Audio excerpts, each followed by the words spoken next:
Hello, and welcome to my channel. My name is Jonathan Cohn, and today I have my book review of the book Mars by Ben Bova. This is, without a doubt, the best, most exciting book that I have read all year. I am so excited to talk about this book. This book just hit every single element it needed to. The plot, the characters, the themes, the world building, everything it needed to do, it did fantastically. This is a space exploration book, very much a hard sci-fi book about exploring what it would be like to send a crew to Mars to try to see if there's life on Mars.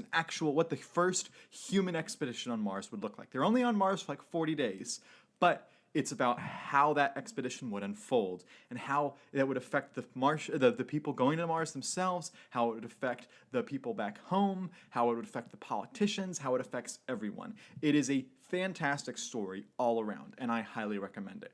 But I'm going to go into some of the specifics I love. So it's not just the space exploration that works so well here, it's also the fantastic themes about politics and about political leaders and how they will twist anything to their advantage and how political leaders will sometimes make individual lives difficult in order to get what they want, and they'll try to manipulate people. There's also political themes about how expensive a space program is and how difficult it is for some politicians to get behind a space program.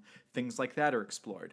What makes this book so great is the plot and the characters go really well together.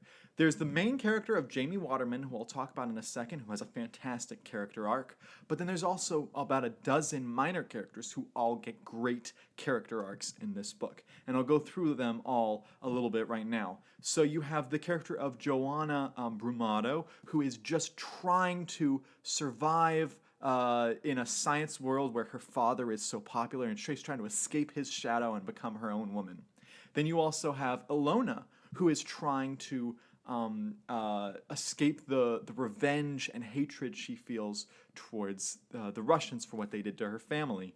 Then you have the character of Anthony Reed, who is caught between guilt over some actions that he does in the book, as well as the kind of unrequited love feeling that he has.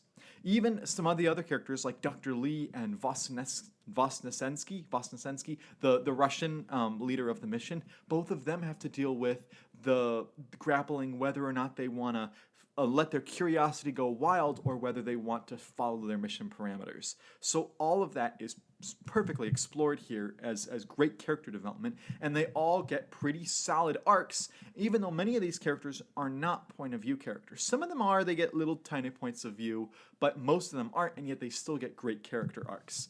But Jamie Waterman, the main character of this book who gets the most page time, he has the biggest arc of all. He is a scientist. He's a half Navajo, half Anglo scientist from New Mexico, and all he wants to do is explore Mars and to determine whether or not there's life on Mars. It's all about the exploration for him. He doesn't care about politics. He doesn't care about anything else. Unfortunately, he gets involved in politics when he makes one little mistake when they first set foot on Mars, and all of a sudden he has to pay all the political consequences. There's also, there's an essence of a love story between him and another character, and you don't know whether it's unrequited love or whether it's just a love that's just not allowed to be, or what's happening there. That's a great love story there. Then you also have his dealing with his parents' expectations versus his grandfather's expectations versus the expectations of those around him and what he wants to happen on the mission. And then he makes some bad decisions and some great decisions in this book, and for the bad decisions there are consequences that he must pay for, and he must try to find a way to save those on the mission and to keep it from turning disastrous. And the ending of this book is superb, and I'll talk about that in a second. But as I mentioned, each of the characters, including the main character, get fantastic character development in this book, which is why it works so well. And the plot works very well. The book's structured in kind of two parts. The first half of the book is a balance between the present day, which is like the time that they're on Mars, the Sols, which is a Mars day, and then also the past, where you're reading little character bios, you're reading information about Mars itself, you're reading information about what it was like when they were assigned on the mission, and what it was like the transit time getting to Mars, because it's like 9 months to travel to Mars. So all that stuff is really well explored in this book, and so you have that. Then you also have the second half of the book, which is all present day, which is just focused on the souls, and that's when like everything kicks up into high gear. Problems start happening. The characters have to resolve problems, all that kind of stuff, and it's just so action packed at the end of the book. And it's you're so invested. You want to find out, is there life on Mars? You don't know what the answer is going to be. He really leaves it up in the air, and it's a really fascinating way to keep the audience on the edge of their seats.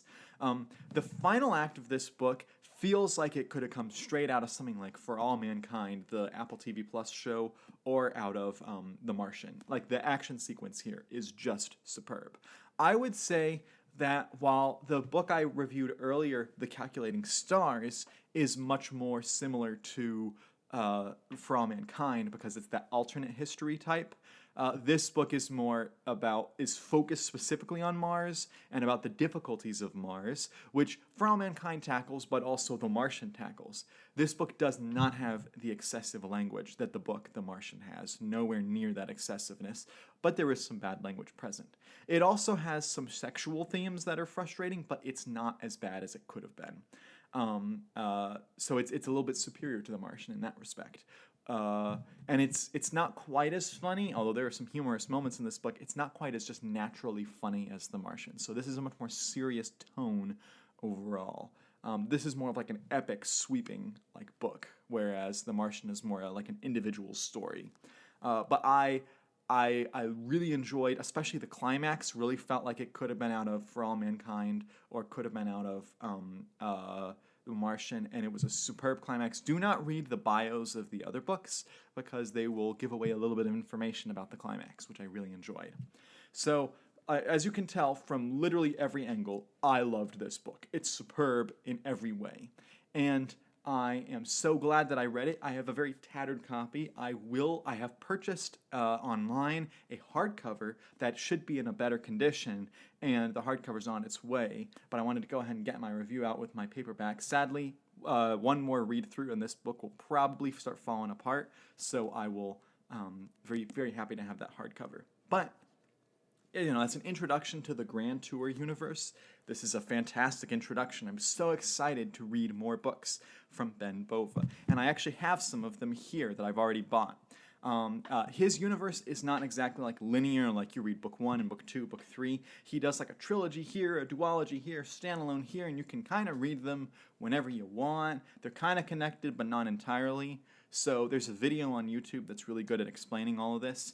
I have a few books because they were the ones I found locally, and they're the ones that intrigued me the most. So the first book I have is Return to Mars, which is the direct sequel to Mars, although the cover's not necessarily as great. But I'm excited to read this one. And then I have 3 books that are either standalones or the beginning of duologies. I have Saturn, I have Jupiter, and I have Venus. Now, all 3 of these books are published by Tor, and so they have a very nice uniformity to their design. The design over here is really nice, all that stuff. I really appreciate it. But it's not the best cover art. I think the best cover art is the original Mars book. I mean, you might not be able to get the perfect imagery, but this is just a fantastic cover. I loved it. Gets the wonder and the scope of Mars really, really perfectly. But I'm still excited for these. I'll probably do Return to Mars first, as it's a direct sequel to this one, but I am excited to get to these because it's the other planets, and I'm interested to learn about the other planets, because even though this isn't like a fact-based book, it's a novel, I still learned a lot about what Mars is like, even though I've already learned a lot from reading about The Martian and reading about Watching For All Mankind, I'm still learning a lot about it, so I'm excited to read about these other planets. So if you've read this book, what did you think of it? Did you love it as much as I did? Did you just kind of like it, or did you dislike it? I'd be interested to hear all your thoughts down below. And also, if you've read the Grand Tour, what books should I read next? Should I read one of these next, or should I go with something totally different that I'm not even aware of?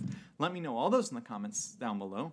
And as a brief moment, I would like to say that this is currently in contention for my #1 or #2 science fiction novel of all time. I think that the #1 is still Manta's Gift, which I read last year by Timothy Zahn. I think this is an amazing novel. I think that Manta's Gift is a little bit better in my opinion, and it stayed with me, whereas I don't know whether this will stay with me, so it's kind of hard to tell. But at the moment, this is my #2 science fiction novel of all time. I loved it. So let me know all your thoughts in the comments section down below. And until next time, I'm Jonathan, and thank you for watching.